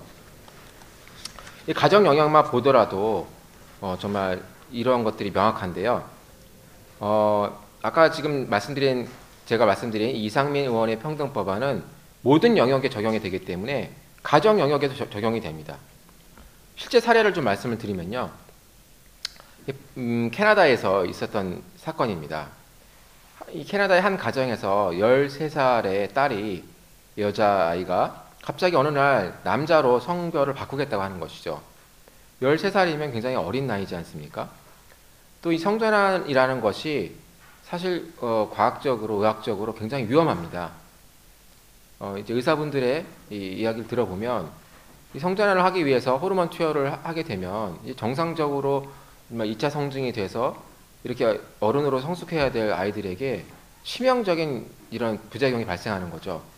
이제 정신적 이런 문제뿐만 아니라 신체적으로도 호르몬 불균형으로 인해서 임신이 안 되게 되고 여러 가지 발육에 장애가 생기고 그런 문제들이 많은 것이죠. 그런데 이런 것들을 이렇게 어린 나이에 하는 것을 어느 부모가 원하겠습니까? 이것을 동의해 주겠습니까? 13살의 딸이 남자로 성별을 바꾸기 위해서 호르몬 투여를 한다고 하니까, 남성 호르몬을 맞게 투여한다고 하니까 아빠가 이제 반대를 한 것이죠. 그러면 안 된다. 다시 생각해봐라. 그랬더니 이 딸이 아빠를 상대로 소송을 제기한 겁니다. 근데 법원의 판결이 나왔는데, 법원의 판결이 뭐냐면 이겁니다. 아빠의 동의가 없어도 딸이 스스로 결정해서 성을 바꿀 수 있다는 겁니다. 미성년자이기 때문에 법정 대리인인 부모의 동의가 반드시 필요한데도 불구하고 동의가 없어도 된다는 겁니다. 왜 그러냐? 차별금지법 때문입니다. 차별금지법이 안 들어지면 이제 성전환을 하거나 동성애를 하거나 이것을 반대할 수 없게 됩니다. 그리고 성을 바꾸는 것 자체가 이 미성년자에도 불구하고 그 아이에게 가장 최상의 이익을 준다는 겁니다. 이 최상의 이익, 최선의 이익, 영어로 이제 best interest라고 하는데요. 이거는 그 사람에게 무엇이 가장 좋은 거냐라는 것을 의미하는 법적인 용어인데 이제 바뀌는 겁니다. 성을 바꾸길 원하는 사람한테 성을 바꿀 수 있도록 허용해 주는 것이 그 사람에게 가장 최고의 최상의 이익을 보장해 준다는 겁니다. 근데 의학적으로는 성을 바꾸려고 했을 때 여러 가지 보건적인 문제가 생기지 않습니까? 근데 그거를 고려하지 않는 거죠. 심지어는 어떤 또 판결이 나왔냐면 이 아빠는 이 딸을 딸로 생각하기 때문에 딸의 이름을 부르는 거죠. 즉 여성의 이름을 부른 겁니다. 그런데 남성으로 성별을 바꾸길 원하는 딸에게 여자 이름을 계속 부르는 것 자체가 가정폭력이라고 판결을 내리게 됩니다. 그러니까 아빠가 자기 딸에게 딸의 이름을 부르면 가정폭력이라는 겁니다. 이렇게 가정의 영역에서 참 어떻게 보면 부모의 양육권을 침해하는 이런 일들이 발생하게 되는 거죠. 그래서 평등법이나 차별금지법이 만들어지면은 그 법 자체로 끝나는 것이 아니라 그 법으로 인해서 기존에 있던 다른 법과 제도에 대한 해석, 집행이 바뀌게 됩니다. 예를 들어서 지금 화면에 보시는 것처럼 이상민 의원의 평등법안 제9조 2항을 보면은 국가 및 지방자치단체는 법령 및 정책을 집행함에 있어 이 법에 부합하도록 해야 한다. 이렇게 되어 있습니다. 그러니까 기존에 있는 민법이나 또 여러 가지 복지에 관련된 법이나 또 양육권에 관한 법이나 또 혼인에 관한 법이나 또는 국가 이 병역 의무에 대한 병역법이나 다 바뀌게 되는 거예요. 그런 해석이 바뀌게 되고 거기서 차별이라고 여겨지는 주장되어지는 그런 것들이 다 규정을 바꾸게 되는, 그러니까 사회의 모든 영역에서 모든 질서와 제도에서 혁명적인 변화가 일어나게 되는 것이죠. 일부 이 차별금지법을 제정해야 된다라고 주장하는 이 국회의원들이나 정치인들은 재화 용역이나 또 이 시설 사용이나 또는 고용이나 교육이나 이런 몇 가지 영역에 제한되어 있기 때문에 이거는 문제가 없다라고 주장하시지만 그분들은 평등법이나 차별금지법의 위험성이나 그 결과를 제대로 이해하지 못한 발언이라고 제가 분명히 말씀을 드릴 수 있습니다. 그것이 만들어지고 나서는 사회의 질서, 제도 자체가 바뀌게 되는 것이죠. 그것을 우리보다 앞서서 했던 서구 유럽 북미가 이미 그것을 경험하고 그 부작용에 지금 얼마나 고통을 당하고 있습니까? 왜 그것을 진실을 은폐하고 진실을 말하지 않고 국민들에게는 마치 이것이 좋은 것처럼 이렇게 정말 세상 말로 속된 말로 사탕 발림을 하면서 그것을 속이는 것인지 정말 이해할 수가 없습니다. 이 법을 정말 제정하기를 원한다면 이 법으로 인해 발생할 수 있는 결과에 대해서 솔직하게 국민들에게 알려주고 국민들의 동의를 받아야 할 것이 마땅하다고 생각을 하게 됩니다. 자, 다음 이제 시설 체육 차별 금지로 가보겠습니다. 또 이 평등법 안에는 이런 내용이 있습니다. 상업 공공시설의 소유 관리자는 성별 정체성을 이유로 시설물의 사용 임대 매매를 제한 거부해서는 아니 된다. 자, 여기서 말하는 상업 공공시설이라는 것은 우리가 매일 사용하는 그런 시설들입니다. 우리가 매일 가는 학교, 우리 자녀들이 가는 학교, 또 백화점, 공원, 헬스클럽, 또 마트, 수영장, 또 놀이공원, 에버랜드, 찜질방, 목욕탕, 이런 관공서가 다 상업시설, 공공시설이 되는 거죠. 그런데 공통적으로 거기에는 화장실이 다 있습니다. 또 이 수영장과 또 워터파크에는 탈의실이 있죠. 목욕탕에도 있죠. 그것들이 다 이 상업시설, 공공시설에 들어가는 것입니다. 근데 거기에 있어서 그 사용에 차별을 하면 안 된다는 거죠. 그러니까 아까 영상에서 보신 것처럼 미국 LA에 캘리포니아주 LA에 있는 이 찜질방이 있습니다. 위스파라고 굉장히 유명한 찜질방이죠. 이 미국의 유명한 연예인들이 여길 또 사용하고 가서 후기를 올리기도 했던 그러한 곳인데요. 작년 여름에 6월에 지금 화면에 보시는 것 같이 정말 외모적으로는 완벽한 남성이 또 성전환 수술도 안 했습니다. 수염도 난 이 남성이 여성 찜질방에 들어간 거죠. 여성 목욕탕에 들어갔습니다. 그리고 자기는 여자라고 주장했습니다. 트랜스젠더라고 주장했죠. 그런데 막을 수가 없었습니다. 왜? 캘리포니아 주에서 오래전에 만들어진 차별금지법 때문이죠. 이 트랜스젠더가 자기가 주장하는 이 여성이라고 주장하는 이 트랜스젠더를 여자 목욕탕에 들어가지 못하도록 막으면 캘리포니아주 차별금지법에 따라서 법적 책임을 지게 됩니다. 그러니까 이 찜질방 업주는 막을 수가 없었던 거죠. 그래서 알몸으로 여자 목욕탕에 들어가서 남성의 신체 구조를 가지고 나체로 돌아다니니까 그 안에 있던 여성들이 아주 충격을 받았죠. 또 그 아이의 안에는 아이들이 있었습니다. 근데 나중에 이 남자가 이제 항의를 받고 나와서 갔는데 알고 보니까 이 사람이 바로 성범죄자였습니다. 전과가 여러 차례가 있는 성범죄자였죠. 그러니까 차별금지법의 최대 피해자는 누구냐? 여성과 아이들이다. 이렇게 말씀을 드릴 수가 있습니다. 또 영국에서는 이런 일이 있었습니다. 이 영국에 있는 제규어 랜드로버라는 유명한 자동차 제조 회사죠. 그 회사에 이 공장에서 근무하는 엔지니어가 있었습니다. 이 테일러라는 사람인데요. 이 사람은 생물학적 성별은 남성이었습니다. 이 사람이 이 직장에서 수년 동안 10여 년을 근무를 했죠. 여러분도 직장생활 하시는 분들은 직장 동료하고 몇 년 동안 또 10년이 넘는 기간 동안 같이 근무할 수도 있습니다. 내가 남자로 알고 있는 어떤 사람이 갑자기 5년 동안 10년 동안 남자로 알고 지냈는데 어느 날 직장에 와서 여자 옷을 입고 와서 나는 여자다라고 주장을 한다면 여러분들은 그걸 받아들일 수 있겠습니까? 바로 그런 일들이 일어났습니다. 이 사람이 테일러라는 사람이 2017년에 회사에서 자신은 젠더 플루이드다 이렇게 주장했습니다. 젠더 플루이드가 제가 아까 설명드렸죠. 젠더가 수시로 바뀌는 겁니다. 그러면서 자기는 넌 바이너리다 이렇게 하면서 성전환 수술 계획이 없다라고 했습니다. 그 몸은 남자의 몸을 가지고 있습니다. 그러면서 어떤 때는 여자 옷을 입고 출근을 하는 거예요. 어떤 때는 남자 옷을 입고 출근하고 또 어떤 날은 자기가 여성으로 느끼면 여자 옷을 입고 출근하는 거죠. 내가 어떻게 느끼느냐에 따라서 그렇게 하는 겁니다. 근데 문제는 여성으로 느껴져서 여자 옷을 입고 출근하게 했을 때 회사에서 여자 화장실을 사용하겠다고 한 거죠. 수십 년 동안, 수년 동안, 10년이 넘는 기간 동안 남자로 알고 남자로 직장 동료로 이렇게 알고 있었는데 갑자기 어느 날 그 사람이 여자라고 하면서 여자 옷을 입고 와서 여자 화장실을 쓰겠다고 한다면 그것을 받아들일 수 있는 여성분들이 얼마나 되겠습니까? 그래서 그거를 해결해라. 난 여자 화장실을 사용하게 해달라 계속 주장을 했고 회사에서 이걸 어떻게 해결을 해주겠습니까? 해결을 못 해주죠. 그러니까 나를 차별했다라고 해서 사표를 내고 소송을 제기해서 결국 영국 고용재판소는 회사가 영국 평등법을 위반했다. 왜? 이 젠더 플루이드라는 것 자체도 이 유동적 젠더라는 것도 차별금지 사유에 포함된다는 겁니다. 성별 정체성 또는 성전환에 들어간다.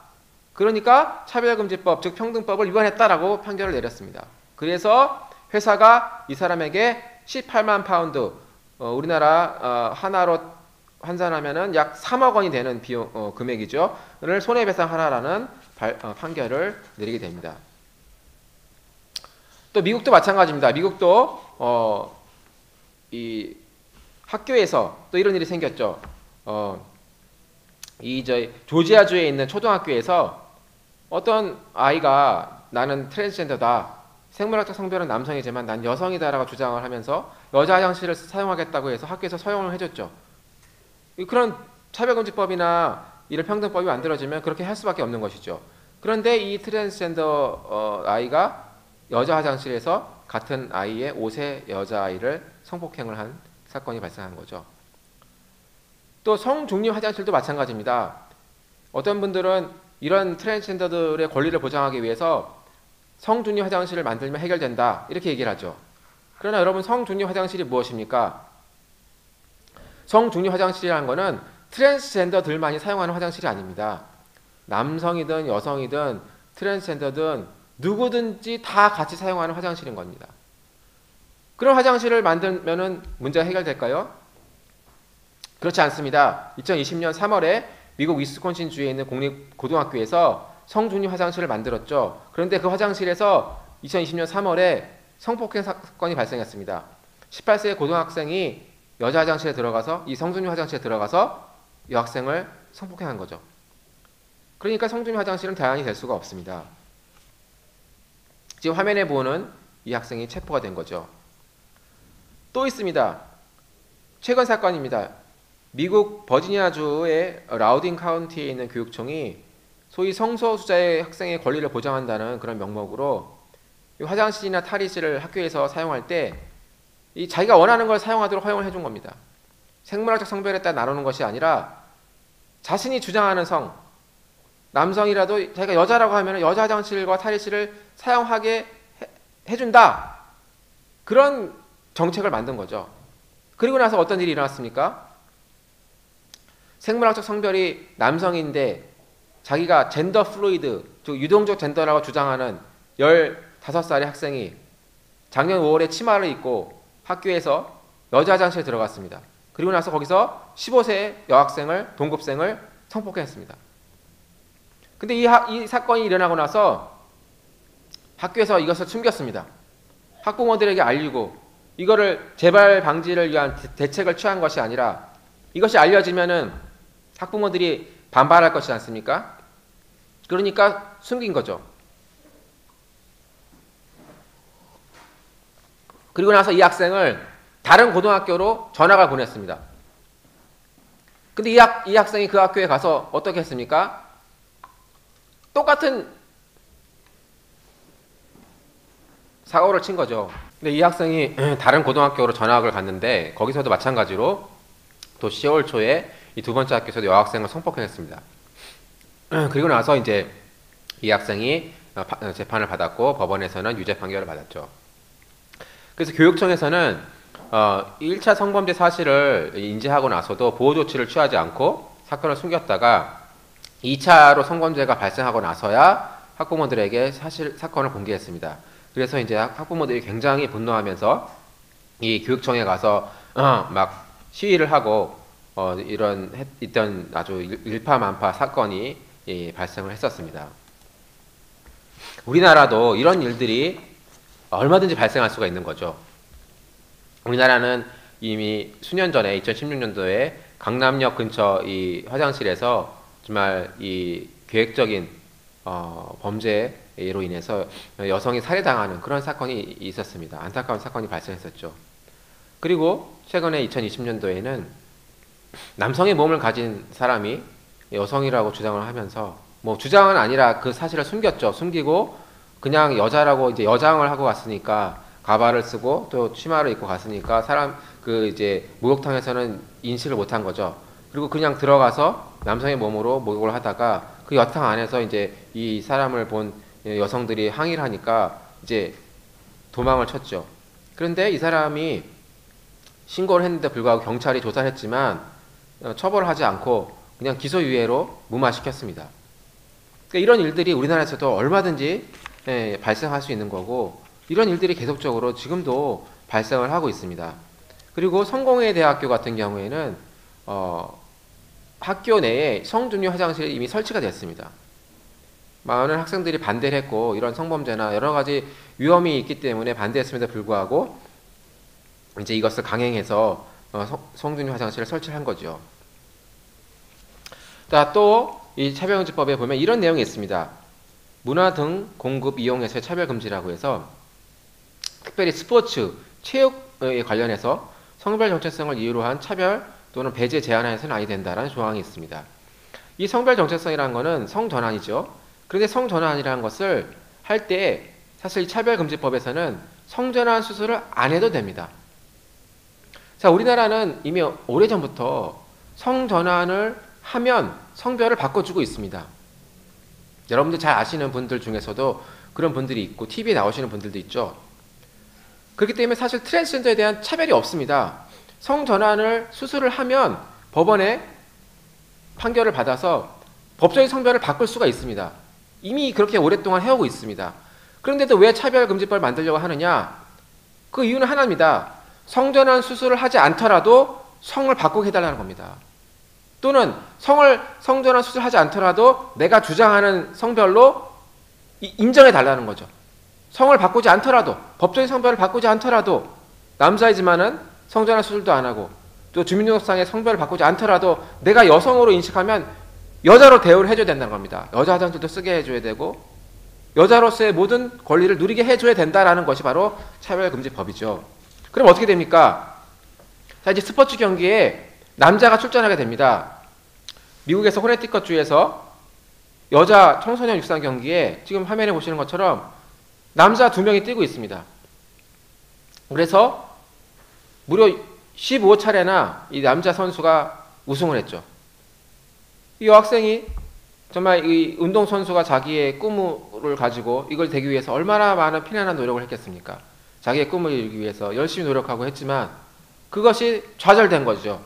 남자 선수 2명이 이 육상 경기에 참여하게 됨으로써 도저히 극복할 수 없는 신체적인 차이로 인해서 선수의 꿈을 포기하게 된 겁니다. 대학을 갈 수도 없게 된 거죠. 육상 경기뿐만 아닙니다. 뉴질랜드에서는 남자 역도 선수였던 사람이 여자로 성전환을 한 후에 여자 역도 경기에 나가서 또 우승을 싹쓸이했죠. 영국에서는 여자 럭비 경기에 이 남자 선수가 여자라고 자기가 인식을 하면서 나가게 됩니다. 근데 신체적으로 너무 차이가 나지 않습니까? 그리고 럭비 경기하는 것 자체가 굉장히 위험한 경기죠. 그러니까 경기하는 도중에 이렇게 상대방 선수들이 이 상해를 당하게 됩니다. 이 뼈가 부러지거나 여러 가지 이렇게 부딪히면서 상해를 당하는 일들이 발생하게 됩니다. 근데 그거를 막을 수가 없습니다. 남성 호르몬 수치를 제한한다고 하지만 수치 제한을 검사를 해볼 수도 없습니다. 이 선수에게 가서 소변 검사 결과를 가져오시오라는 말을 하는 순간 그거 자체가 차별이 됩니다. 그러니 이런 일이 발생하는 거죠. 또 사이클 경기에서도 마찬가지입니다. 2018년도에 미국 LA에서 열렸던 세계 여자 사이클 선수권 대회에서 캐나다의 트랜스젠더인 본인의 생물학적 성별은 남성인 사람이 우승을 했습니다. 또 미국에서도 이 텍사스 주에서 열렸던 여자 레슬링 경기에 이렇게 보시는 것처럼 트랜스젠더가 출전을 해서 2차례나 우승을 했습니다. 이 사람은 스테로이드라는 근육 강화 약물까지도 복용을 했습니다. 사실 스테로이드는 금지 약물이죠. 그거를 이렇게 투여하고 경기에 나가면은 도핑 테스트에 걸리기 때문에 징계를 당하거나 심하면 선수 자격이 박탈될 수도 있습니다. 그러나 이 트랜스 선수는 아무런 그런 조치를 안 당했죠. 금지 약물을 투여하고 출전했음에도 불구하고 우승을 2번이나 하는, 참으로 이런 여성들이 역차별을 당하는 그러한 일들을 발생하고 있습니다. 또 최근 사례를 보면 미국에서 이 성전환을 한 다음에 여자 수영 경기에 나가서 아주 신기록을 세우는 일이 발생했습니다. 2019년까지 남자로 수영 선수였던 사람이 남자였을 때는 순위가 462위였습니다. 그런데 이 사람이 여자로 성전환을 하고 나서 여자 수영 경기에 나가서 1등을 한 겁니다. 신기록을 세운 거죠. 그러니까 어떤 결과가 발생했겠습니까? 어떤 사람들이 어떻게 생각했겠습니까? 이건 불공정하다는 겁니다. 더 공정한 세상을 만들고 더 평등한 세상을 만들다는 차별금지법이 만들어지고 났는데도 불구하고 나타난 결과는 불공정한 거라는 거죠. 그래서 뉴스 제목을 보면은 금을 딴 순간 사기꾼 야유가 터졌다. 이렇게 지금 나오고 있는 것이죠. 자, 이거는 과학적인 사실입니다. 아무리 성을 바꾼다고 하더라도 남성과 여성의 신체적인 차이는 극복될 수가 없습니다. 바뀔 수가 없습니다. 지금 화면에 보시는 논문은 뉴질랜드 오타고 대학의 앨리슨 헤더와 이 생리학 교수 또 생명윤리센터의 교수 3인이 공동 연구한 논문입니다.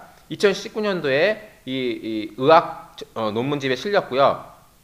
엘리트 스포츠에서의 트랜스젠더 여성 과학적 윤리적 고찰이라는 제목입니다. 이 논문을 읽어보면 명확합니다. 사람은 태어나기 전부터 이 남성과 여성으로서의 신체적인 구조가 결정이 되는데, 그거는 태어나기 전부터 여성은 남성에 비해서 신체적으로 차이가 있는, 즉 남성이 여성보다 훨씬 더 유리한 이러한 신체를 가지고 태어난다는 겁니다. 그리고 그것이 성전환을 한다고 해서 바뀌지 않는다는 겁니다. 왜냐하면 남성은 남성 호르몬인 테스토스테론이 나오기 때문에 이거는 근육 발달에 의해서 아주 결정적인 역할을 하죠. 또 남성의 골격 구조는 여성과 다르지 않습니까? 또 남성의 심장 크기도 다르고 호흡기 체계도 다 다릅니다. 근데 이런 그 신체 구조가 스포츠 경기 결과와 직결되어 있는 거죠. 왜냐하면 스포츠는 근육이 중요하고 스피드, 호흡 능력이 중요하지 않습니까? 남성이 여성 경기에 나갔을 때 아주 우월적인 그런 경기 결과가 나올 수밖에 없다는 거죠. 즉 여성들이 역차별을 당할 수밖에 없다는 겁니다. 이 논문을 읽어보면 명확합니다. 국제올림픽위원회가 이 트랜스젠더 여성 선수에 대해서 남성 호르몬 수치를 10나노몰로 제한을 했으나 이것이 해결하지 못한다. 이렇게 명확하게 설명하고 있습니다. 10나노몰로 제한했다 하더라도 이미 발달된 근육, 이미 발달된 심장, 호흡기, 뼈, 근육, 골격 구조가 바뀌질 않는다는 거죠. 이미 만들어진 근육이 테스토스테론을 수치를 줄인다고 해서 더 줄어들지 않는다는 겁니다. 즉 출생 전부터 유전적인 구성 요소가 남성으로 태어난 운동선수들을 여성보다 훨씬 더 유리하게 만들어준다. 이것이 바로 과학적인 사실인 것입니다. 자, 이제 마지막으로 교육 영역을 좀 살펴보겠습니다. 이 차별금지법을 보시면은 교육 영역에서의 차별금지가 되어 있습니다. 이것도 아주 심각한데요. 학교에서 가르치는 내용 중에서 이제 이 차별에 대한 내용을 가르칠 수가 없습니다. 예를 들어서 동성애나 성전화 이런 부분들에 대해서 많은 여러 가지 보건적인 유해성이 있지 않습니까? 그런 것들을 더 이상 이제 가르칠 수 없게 됩니다. 물론 이런 HIV 바이러스와의 관련성 여러 가지 이런 것들을 금지하는 거죠. 그런데 이것뿐만이 아닙니다. 이 동성애나 성전환이나 양성 이런 것들에 대한 이제 비판이나 반대나 또는 보건적 유해성을 금지하는 거, 그건 당연히 금지가 되는 거고요. 이제 그것뿐만이 아니라 이제는 그것을 권장하는 교육을 해야 됩니다. 왜 그러느냐? 바로 차별금지법에 있는 우대 조치 때문입니다. 차별금지법에 보면은 제5조 이제 2호에 보시면 이런 게 있습니다. 현존하는 차별 해소하기 위하여 특정한 개인이나 집단을 잠정적으로 우대하는 행위, 이거는 차별이 아니라는 겁니다. 그러니까 동성애나 성전환을 더 우대해 주는 거, 사실 이거 우대해 주는 것도 차별이죠. 원래는 안 되는 겁니다. 진짜 차별금지법의 본래의 취지는 우대해 주는 행위 또는 불리하게 하는 행위 이런 거 다 지금 금지된다는 거죠. 그런데 이런 동성애나 성전환이나 이런 것들에 대해서는 우대를 해도 차별이 아니라는 겁니다. 그렇게 되어 있습니다. 우대 조치라는 명목으로. 그 우대하는 게 뭐냐? 결국은 권장하는 겁니다. 자, 실제 예를 들어 설명드리겠습니다. 영국에서 교육부가 만든 2020년도에 새로 발표한 성교육 과정인데요. 거기에 보면은 영국의 평등법을 준수하라 이렇게 되어 있습니다. 그러면서 이 성교육 과정을 모든 학교에서 의무교육으로 실시하게 되어 있습니다. 사립학교, 공립학교, 대안학교 다 포함해서 의무적으로 해야 되는 거죠. 근데 그 내용을 보면 이렇게 되어 있습니다. 학생들이 성적 지향과 젠더 정체성을 적절한 시기에 명확하고 민감하게 그리고 존중하는 방법으로 탐색하게끔 해야 한다. 탐색하라는 말이 무엇입니까? 알아보라는 것입니다. 알아보라는 거죠. 그럼 이제 학교에서 선생님들이 어떻게 가르칩니까? 자, 여러분들은 남자로 태어나도 여자가 될 수 있습니다. 또 여자가 태어나도 남자가 될 수 있습니다. 또 남자 또는 여자가 아닌 다른 젠더일 수도 있습니다.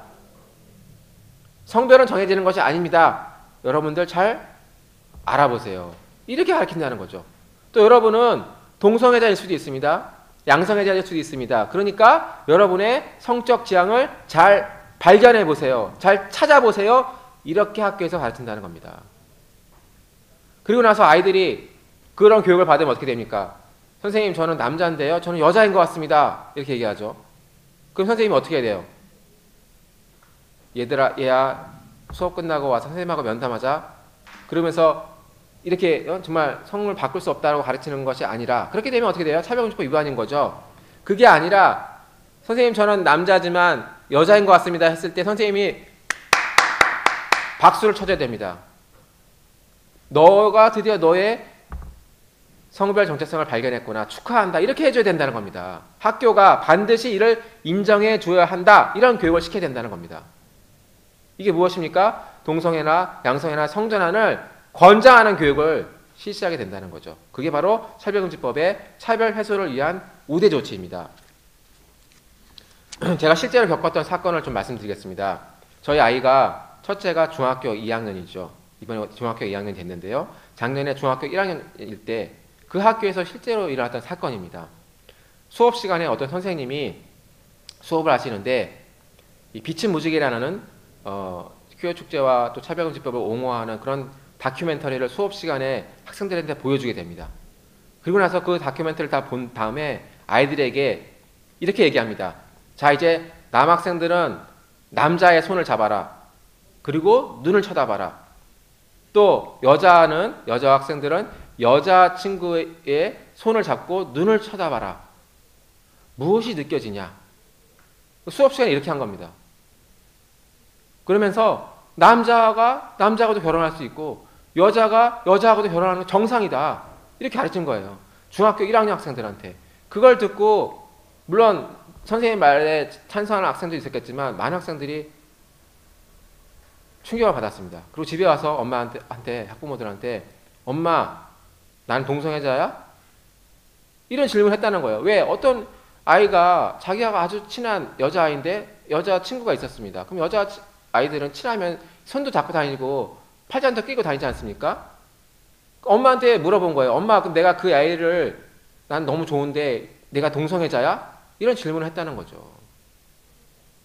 이런 교육을 실시하면 어떤 결과가 발생하겠습니까? 명확합니다. 미국도 마찬가지입니다. 미국도 지금 캘리포니아주 같은 경우에는 아주 오래전부터 차별금지법이 만들어졌죠. 초등학교 2학년 교육과정에 이미 동성애에 대해서 가르칩니다.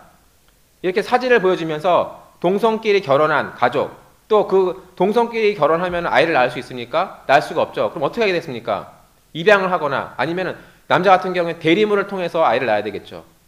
또 여성 레즈비언 커플 같은 경우에는 정자은행에서 사서 인공수영을 통해서 아이를 낳아야 됩니다. 그런 것들을 보여줍니다. 그래서 이것이 정상가족이다. 동성애 가족, 트랜스젠더 가족들을 보여줍니다. 그리고 초등학교 2학년 때부터 가르쳐요. 또 이렇게 동성애나 성전환을 가지고 차별하면 안 된다. 이것을 다 모든 학교에서 보십시오. 킨더 같은 유치원 때부터 가르칩니다. 2학년 때까지 이렇게 가르쳐야 되는 교육 과정에 이 내용이 들어가 있는 거죠. 이런 교육을 실시하면 어떤 결과가 발생하겠습니까?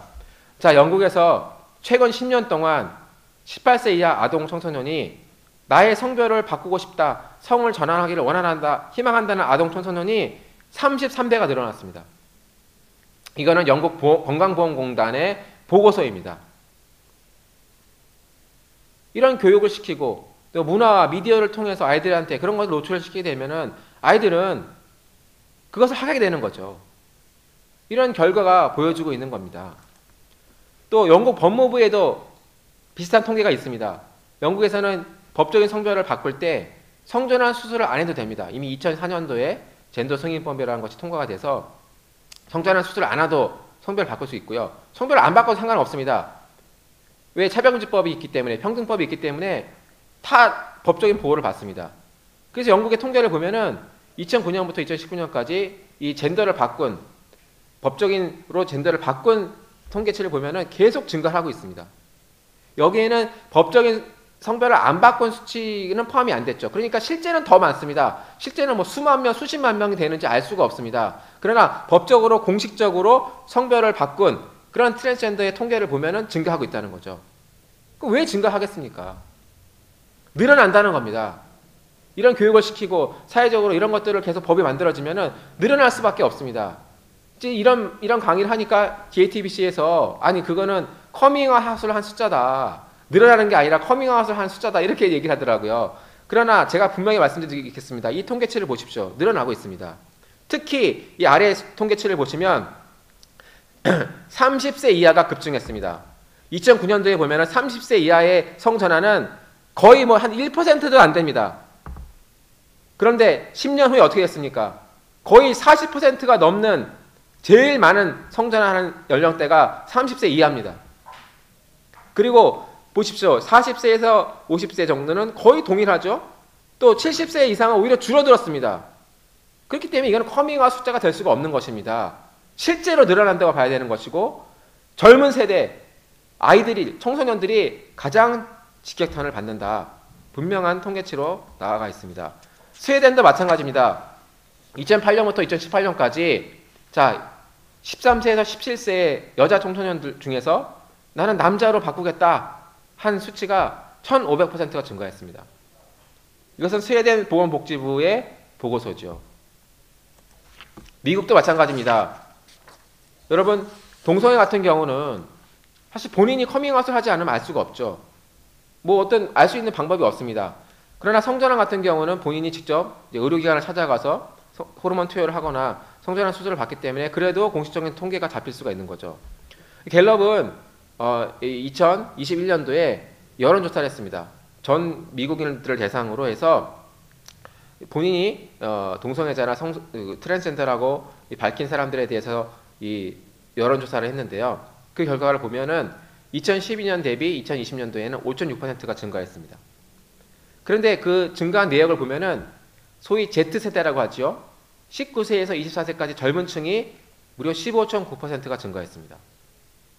이 통계치를 보면 이 차별금지법이나 평등법이 만들어져서 이런 정말 동성애나 성전환을 옹호하는 교육을 시키게 되고 그것이 문화 영역으로 다 사회에서 퍼지게 됐을 때에 나타나는 결과를 우리가 예상해 볼 수가 있는 거죠. 어떤 결과가 나타나는지를 분명히 목도할 수가 있는 겁니다. 그거는 바로 다음 세대 이 젊은 층 또 아동 청소년들이 아주 직격탄을 맞게 된다라는 것은 명확한 것이죠.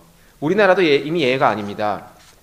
이 서울신문의 기사를 보면은 작년에, 그러니까 이제 2021년 기사니까 2020년이죠. 2020년에 이 성을 바꾸기 위해서 성별 불일치감이라는 거는 자신의 생물학적 성별을 싫어한다는 거죠. 성을 바꾸기 원하는, 성전환을 원하는 청소년들이 병원을 찾아갔다는 것이 나옵니다. 무려 몇 명이냐? 823명입니다. 근데 이 사람들이 병원을 왜 찾아갔느냐? 이걸 고치기 위해 찾아간 것이 아닙니다. 내가 남자인데 나 여성으로 정말 이렇게 되기 원합니다. 근데 이거를 고쳐주세요. 나는 남성으로 살게 해주세요. 이게 아닙니다. 왜 병원을 갔느냐? 성을 바꾸기 위해서 간 거죠. 청소년들이 성을 바꾸기 위해서 이제 성전환 절차를 시작하기 위해서 찾은 숫자입니다. 그래서 이제 상담을 하고, 이제 상담을 한 다음에는 이제 호르몬을 또 투여하게 되겠죠. 그리고 더 이제 단계가 진행된다면 이제 최종적으로는 성전환 수술을 하게 되는 거죠. 그렇게 원하는 학생 청소년들이 823명이 됐다는 것입니다. 동성애도 마찬가지입니다. 10대에서 20대까지 청소년의 우리나라에서 HIV 감염자가 매년 증가하고 있습니다. 전 세계적으로 에이즈가 감소하고 있는데 우리나라만 증가하고 있죠. 그리고 그 증가하는 가장 중요한 층, 가장 많이 증가하는 층이 바로 청소년입니다. 8년 만에 90%가 늘어났습니다. 자, 이제 결론을 좀 말씀드리겠습니다. 네, 우리나라에는 수많은 개별적 차별금지법이 이미 만들어져 있습니다. 양성평등기본법도 있죠. 또 남녀고용평등법도 있습니다. 또 장애인에 대한 차별금지법도 있습니다. 또 연령차별금지법도 있죠. 뿐만이 아닙니다. 장애인 복지법도 있고, 또 아동의 복지를 위한 법도 있고, 청소년 법도 있고요. 또 외국인들의 차별을 금지하는 법도 있습니다. 외국인 고용법, 외국인 처우법 있죠. 난민법 있죠. 심지어 문화다양성법도 있습니다. 이런 여러 가지 법에 차별금지 규정이 상세히 포함되어 있습니다. 그렇기 때문에 우리나라는 차별적 이 평등법, 즉 포괄적 차별금지법을 만들 필요가 없습니다. 이미 많이 있기 때문에 만약에 현재 있는 법으로 더 수정이나 보완이 필요하다면 지금 있는 법을 수정 보완해서 얼마든지 추가하면 될 것입니다. 그러나 차별금지 사유가 될 수 없는, 또 이렇게 정말 사회적으로 폐해를 일으키는 동성애나 양성애나 성전환이나 이 젠더를 포괄적 차별금지법에 넣어서 만드는 이러한 것들은 결코 이루어져서는 안 되는 것이죠. 이 포괄적 차별금지법은 이 젠더 또 성전환이나 동성애를 넣기 위해서 이 기존에 있던 것들을 다 합쳐서 만들려는 이러한 시도로 우리가 봐야 되는 것이죠. 그렇기 때문에 이 평등법이나 차별금지법은 결코 입법이 되어서는 안 되고 그렇게 될 필요도 없습니다. 우리가 서구의 이 사례들을 본다면 정말 우리보다 앞서서 평등법이나 차별금지법을 만들어서 고통당하고 있는 이러한 사례들을 분명히 보고 있지 않습니까? 그걸 되돌리기 위해서 또 얼마나 많은 노력을 하고 있습니까? 이 트랜스젠더가 여자 스포츠 경기에 나가지 못하도록 미국은 또 그러한 법들을 지금 만들고 있지 않습니까? 우리가 그러한 절차를 따라갈 필요가 하나도 없는 것이죠. 서구는 정말 그걸 돌이키기 위해서, 회귀하기 위해서, 또 그것을 문제를 해결하기 위해서 또 다른 법을 만들고 또 다른 사회적 갈등을 만들고 그것을 인해서 얼마나 많은 정말 사회적 갈등과 이런 에너지와 비용이 소모되는 그런 결과를 겪고 있는데 그런 추이를 살펴보지도 않고 우리가 왜 서구의 그런 잘못된 법을 만들어야 되고 그 길을 따라가야 되는지 우리는 절대 그럴 필요가 없는 것이죠. 그걸 반면교사로 삼아서 오히려 우리는 우리 사회를 더 발전시키고 우리 사회에 더 필요한 것들을 하면 되는 것입니다. 그렇기 때문에 이 차별금지법이나 평등법은 결코 제정되어서는 안 되고 또 제정될 필요도 없다고 말씀을 드릴 수 있겠습니다. 마지막으로 평등법을 우리가 왜 반대해야 되느냐? 첫째는 우리의 자유를 지키기 위해서입니다. 우리가 지금 누리고 있는 종교의 자유를 지키기 위해서, 또 표현의 자유를 지키기 위해서, 민주주의 사회가 유지하기 위해서는 표현의 자유가 있어야 되죠. 그러나 혐오 표현이라는 이름을 씌워서 일체의 반대를 금지하려면 민주주의 사회가 유지될 수가 없습니다. 표현의 자유를 지키기 위해서. 또 부모의 양육권을 지켜야 되는 거죠. 이런 것들, 우리의 자유권을 지키기 위해서는 반드시 평등법을 반대해야 됩니다. 또 사회 질서라는 건 여러 가지 다 들어갑니다. 혼인 가족 질서도 들어가죠. 또 성별 질서도 들어가죠. 또 병역에 대한 누가 군대를 가야 되느냐, 여러분 생각해 보십시오. 누가 군대를 가야 되느냐? 또 누가 여자 학교, 여자 초등학교, 여자 중학교, 고등학교, 대학교가 있지 않습니까? 거기 누가 가야 되느냐? 또 화장실은 누가 사용해야 되느냐? 여자 스포츠 경기에는 누가 나갈 수 있느냐? 이 모든 것들이 다 생물학적 성별을 기준으로 하고 있습니다. 그런데 사회건축법이 만들어지면 이것이 다 이제 어그러지는 거죠. 성별 질서, 가족제도, 교육제도, 이 모든 것들이 다 이제 파괴되는 일들이 일어나기 때문에 그런 사회의 질서를 유지하기 위해서는 평등법을 반드시 반대해야 될 것입니다. 네, 장시간 저의 강의를 들어주셔서 감사드립니다. 저희 강의를 통해서 부디 이 평등법과 차별금지법에 대해서 또 특히 젠더에 대해서 올바른 이해를 해주시기를 간절히 바라고요. 또 이 강의를 통해서 또 주변 분들과 또 지역구에 있는 국회의원들을 통해서 정말 이런 악법이 제정되지 않도록 적극 동참해 주시고 참여해 주시기를 부탁드리겠습니다. 감사합니다.